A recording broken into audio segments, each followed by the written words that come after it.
Montana Territory, 1878.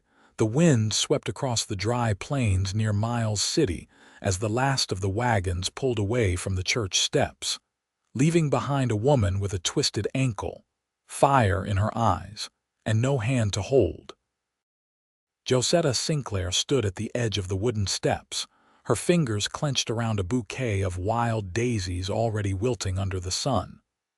Her limp was more pronounced today, worsened by the long morning spent on her feet, waiting for a man who never came. Not that she expected him to. He had been the third in 6 months to change his mind the moment he saw her walk. "You deserve better," her late mother always said.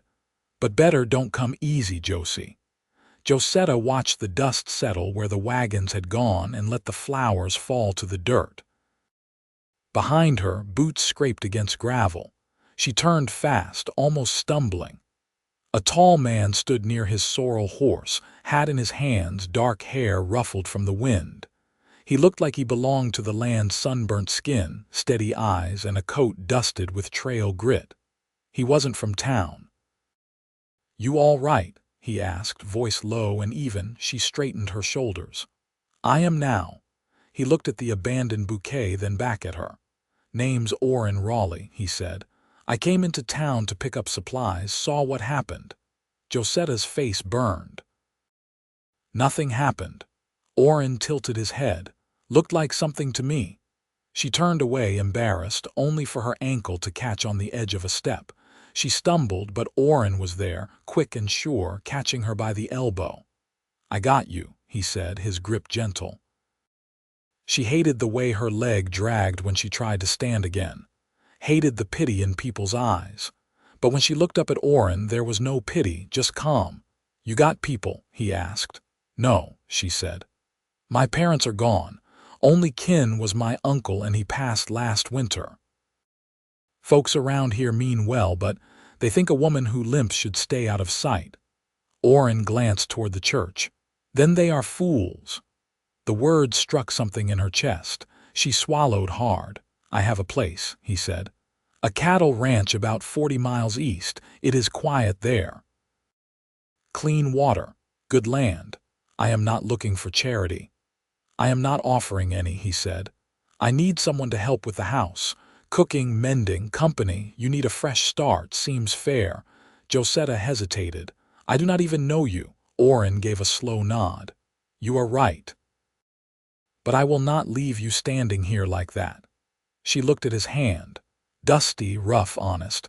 She looked at the empty road behind her, the church doors already closed. "What would I be to you?" she asked. He met her eyes without flinching. "You would be my bride." Josetta blinked. "You do not know me." "I know what I saw," he said. "You stood proud when everyone walked away. That is worth something." Her chest ached with something she had not felt in years, possibility. She studied him for another breath before she nodded. "All right, Mr. Rawley." "Orin," he said with a small smile. "Let us get you home." The ride was long, but Orin went easy on the horses, stopping often to rest her ankle. He had built a wagon with a padded bench, and when she winced, he offered water, silence, or a story from his trail days, nothing more. By the time they reached his land, the sun was dipping low, casting gold light over the hills. The ranch house was plain but sturdy, with a wide porch and smoke curling from the chimney.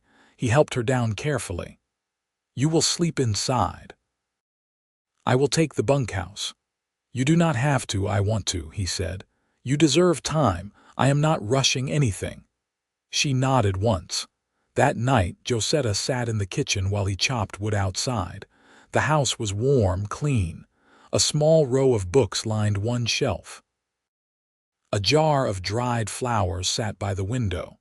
She did not know what to make of him, this quiet cowboy who had seen her at her lowest and called her worth taking home. 3 weeks passed. She healed.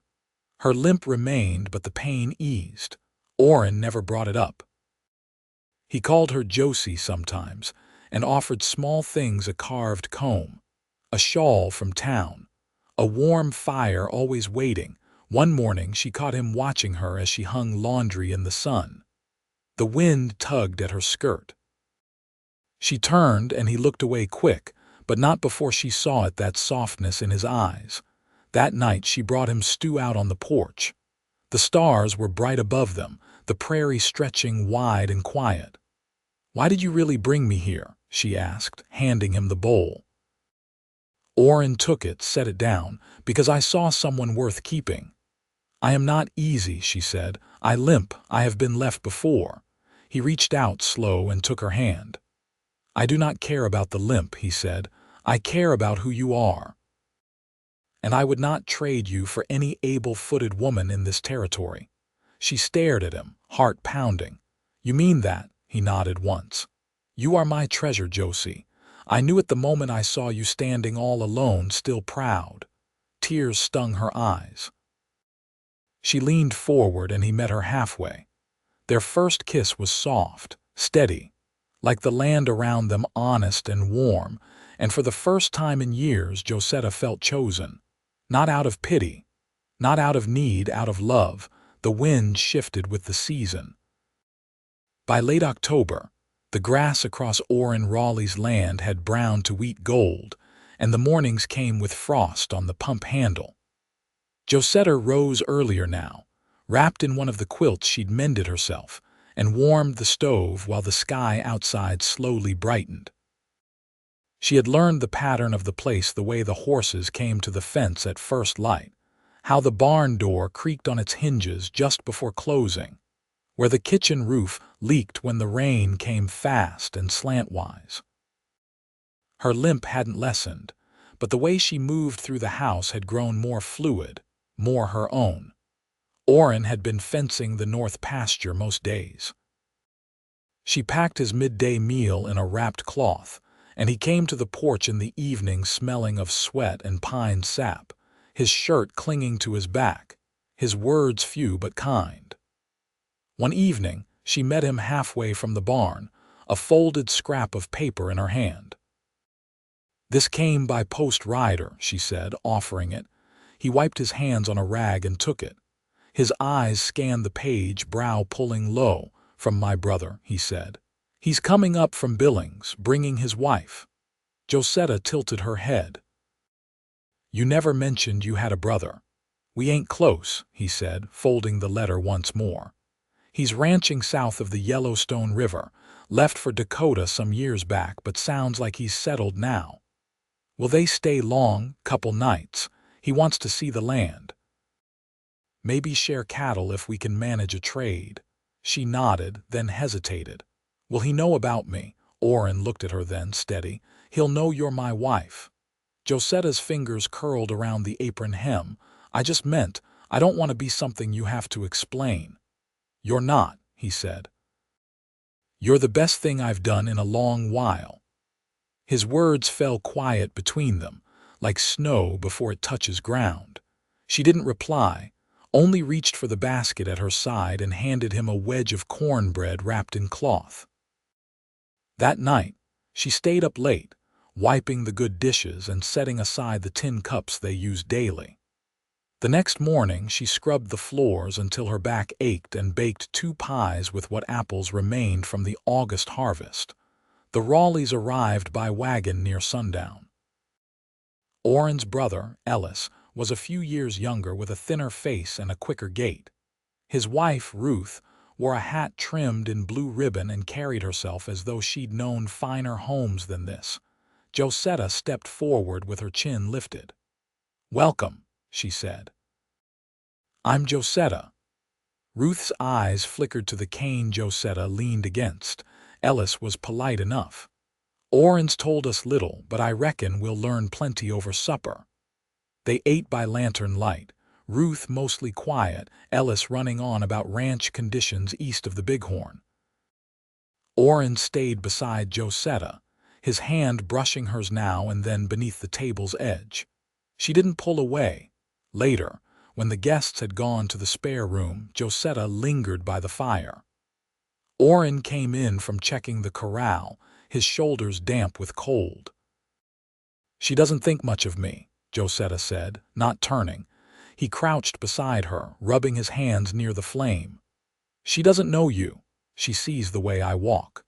She doesn't see what I do when you sew in the quiet or laugh when the kettle hisses too loud. She doesn't know how you stayed when you had reason to leave." Josetta turned to him, firelight catching the edge of his jaw. "You don't talk like most men." He looked at her then, long and steady. "I had years to listen," he said.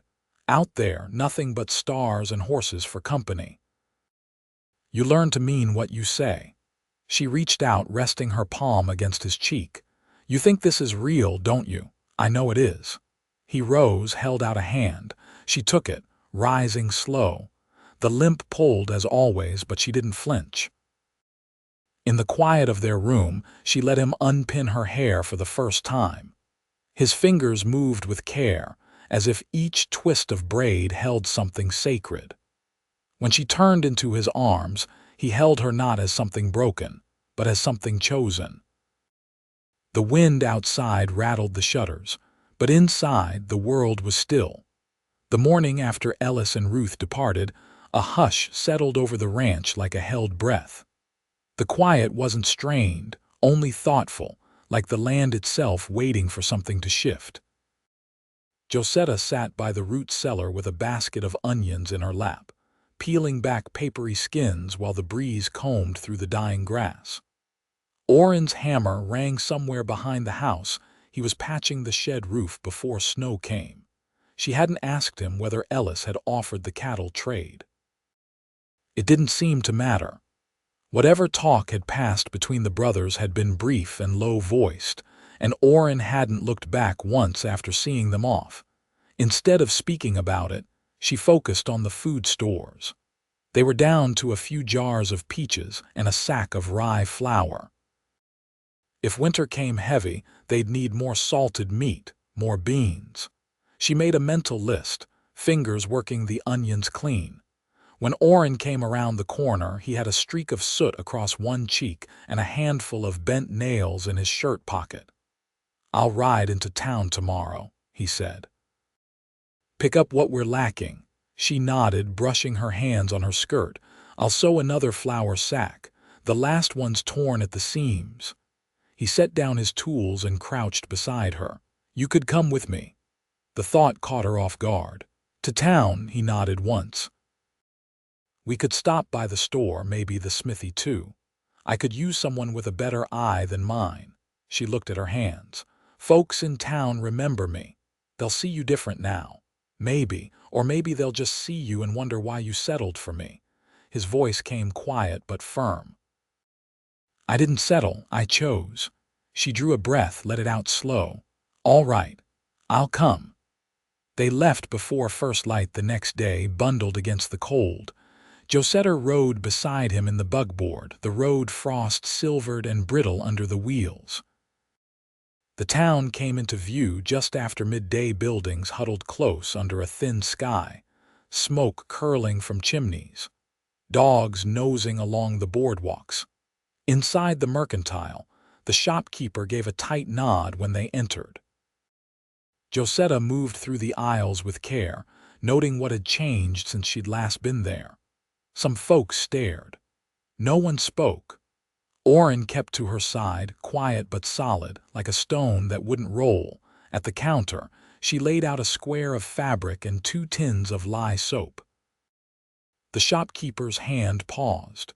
"Didn't expect to see you in here again, Miss Sinclair." Josetta met his eyes and spoke without faltering.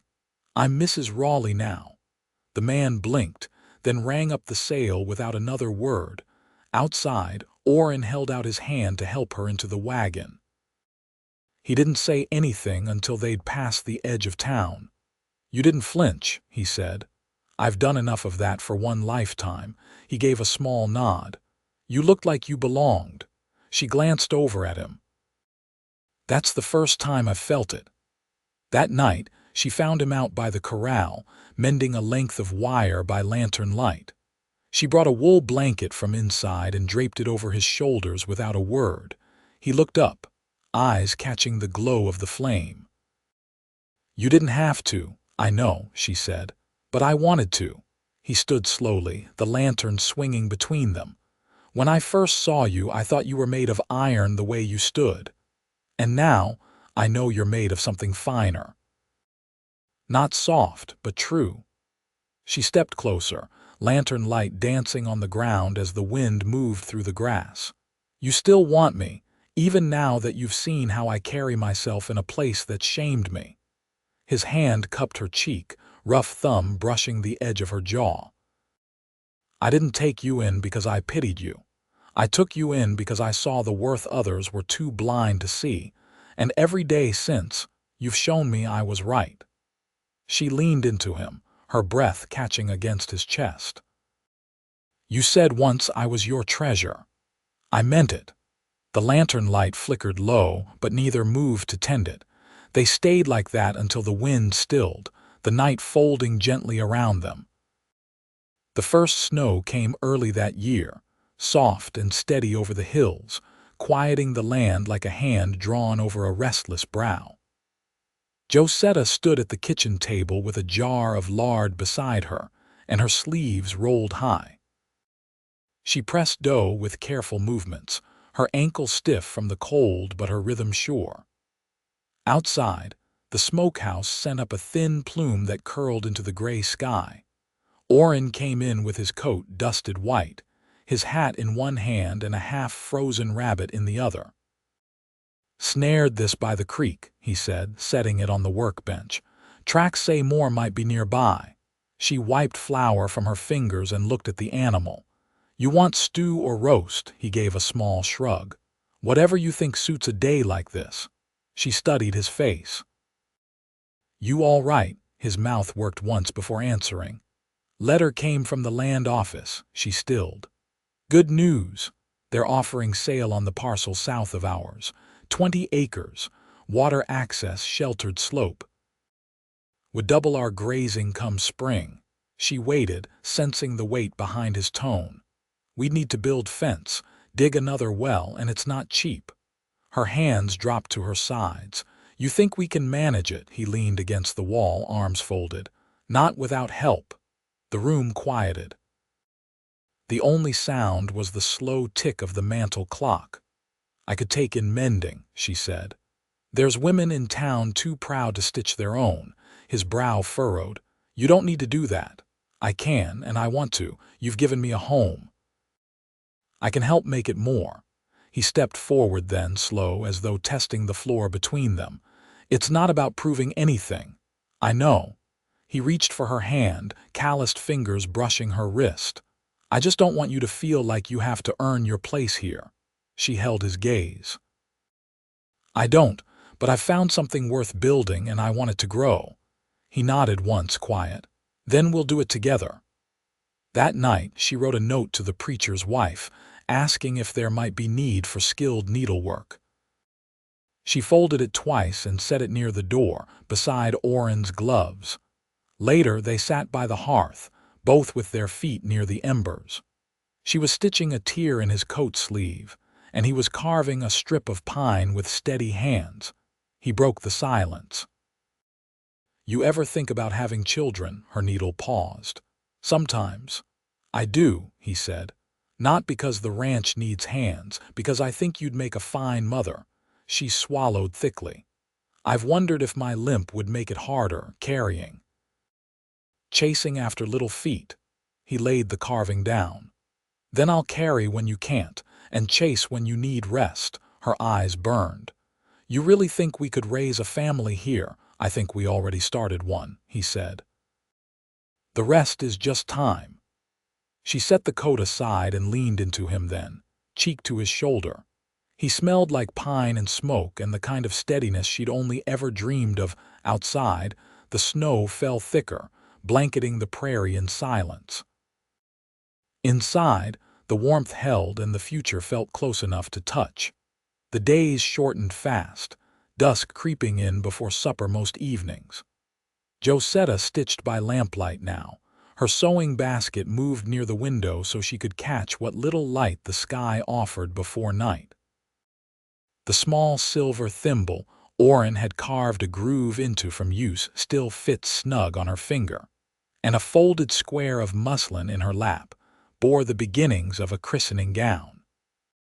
The letter from the preacher's wife had come back with 3 commissions and a note asking if more could be sent by Christmas. Josetta had accepted them all. The extra coin was tucked into a jar behind the flour bin, its weight light but its meaning solid. The land office papers had arrived too. Orin brought them in wrapped in oilskin, his jaw tight until she took the bundle and read for herself. The parcel was theirs. 20 acres bordered by creek and slope, with enough tree cover to shelter calves come spring. "You ever build a fence?" he asked that night, his hand resting across hers as they looked over the map. "No," she said, "but I know how to steady a post." They spent the next week setting corner markers and walking the new boundary. Josetta packed biscuits and salt pork, and they worked side by side until their gloves wore thin. Her limp slowed her on hills, so Orin adjusted without a word, carrying extra wire or digging where the frost ran deeper. One afternoon, wind cut down from the north sharp enough to make her eyes water, and she reached into her coat for the scarf Orin had left for her in the wagon. It still smelled faintly of wood smoke. He was hammering a staple into place when she stepped beside him. "You think we'll ever fill this land?" she asked. "We'll fill it with what matters." She smiled, teeth chattering a little. "You always did speak plain." "Not always," he admitted, glancing toward her. "There was a time I didn't know how to say things right." She stepped closer. "And now, I know I'd rather say too much than not enough." Her voice dropped low, the wind tugging at her coat hem. "Then say something now." He faced her fully, hammer hanging loose at his side. "I love you, Josetta. I've loved you since the moment you didn't look away from me on that church step." She reached up, gloved fingers brushing the edge of his collar. "I love you too." "I've never said those words and known they'd last." He kissed her then, plain and full, his hand at the small of her back as the wind swept around them. By the time the ground froze solid, they'd finished 3 full fence lines and started marking where the new well should go. The nights grew colder, and Josetta began to rise slower each morning, her stomach turning at the smell of coffee. She said nothing for a while, unsure whether to call it nerves or something more. But when she didn't bleed come the second full moon, she folded her hands in her lap one evening and waited until Orin finished whittling a new latch for the barn door.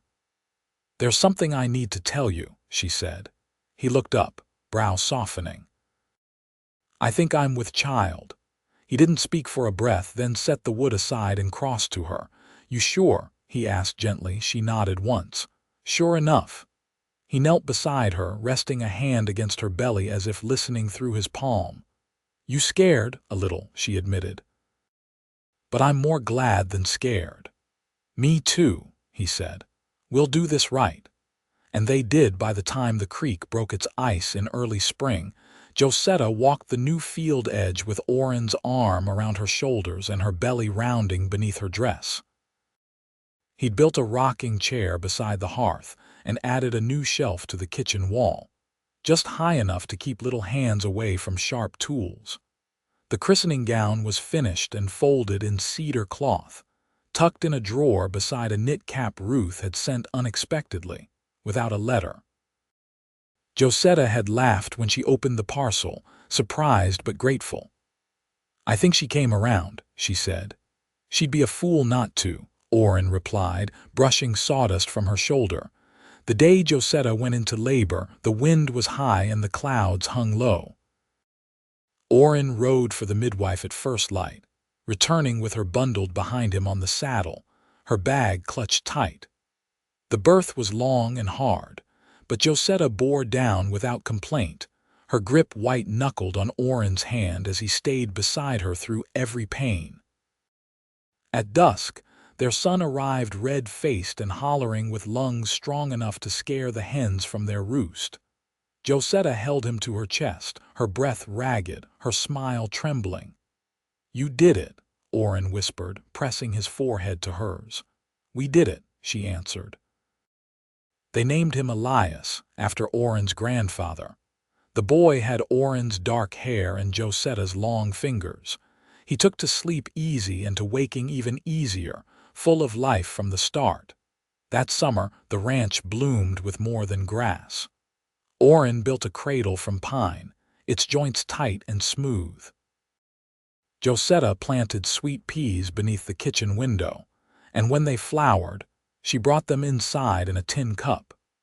She wrote to the preacher's wife to say she'd take a pause from commissions, and the reply came with congratulations and an offer of baby clothes. Most days, Elias napped in a basket near the porch while Josetta shelled beans and Orin mended tack. In the evenings, they sat close, the boy between them, their hands often touching without need for words. One night, as cicadas hummed near the fence posts and the stars hung low over the hills, Josetta leaned into Orin's side with Elias asleep against her chest. "I used to think I was something broken," she said. He didn't correct her, didn't rush to deny it. He only took her hand and held it steady. "You're whole here," he said, "and you always will be." She closed her eyes, smiling softly. "I never thought happiness would be so quiet." "Quiet lasts longer than loud," he said. "And we've got time." They stayed that way while the night deepened, the house behind them warm, the land around them steady, and the road ahead wide and sure.